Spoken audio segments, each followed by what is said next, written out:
There are new developments this afternoon involving the tug of war over Greenland. Governor Landry is President Trump's hand-picked special envoy to the Arctic island, as we know. And Governor Landry spent the day in Washington, D.C. for meetings about Greenland's future. Now, Landry was summoned to Washington. It comes as troops from several European nations are arriving in Greenland in a show of solidarity with Denmark. This all comes as President Trump has repeatedly voiced his interest in acquiring Greenland, perhaps by force. It's an idea facing intense opposition from Danish officials and other European allies. Here's what Landry told reporters ahead of today's White House discussions. I will be headed to D.C. And some of the meetings that we're going to be having is about how we bring culinary diplomacy and great opportunities for Louisianians in Greenland as well, and Greenlanders in Louisiana in the country as well. And I'm sure that when I'm done with those meetings, we will put that information out on our social media and make sure that we get y'all any of those questions answered. Ministers of Greenland and Denmark are preparing to meet again next week with White House representatives. Landry said he is not interested in meeting with diplomats. He instead plans to attend a dog sled race in the Arctic island in March after receiving an invitation from a Greenlander.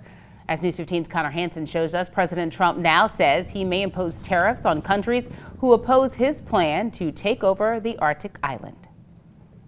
We may put a tariff on countries if they don't go along with Greenland, because we need Greenland for national security. President Trump not backing down on his push for the U.S. to take over Greenland, the semi-autonomous territory of NATO ally Denmark.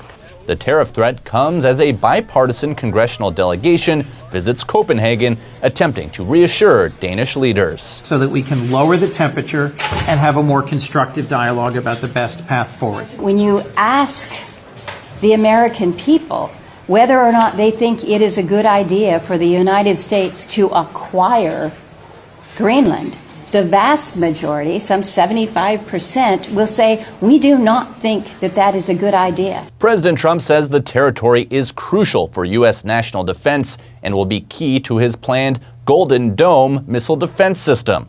Its strategic location would also counter threats from Russia and China as warming temperatures open up new sea lanes in the Arctic.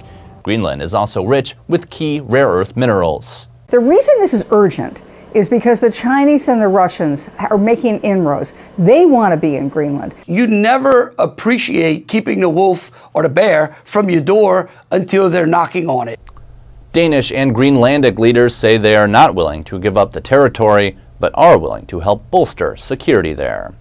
In New York, for News 15, I'm Connor Hansen.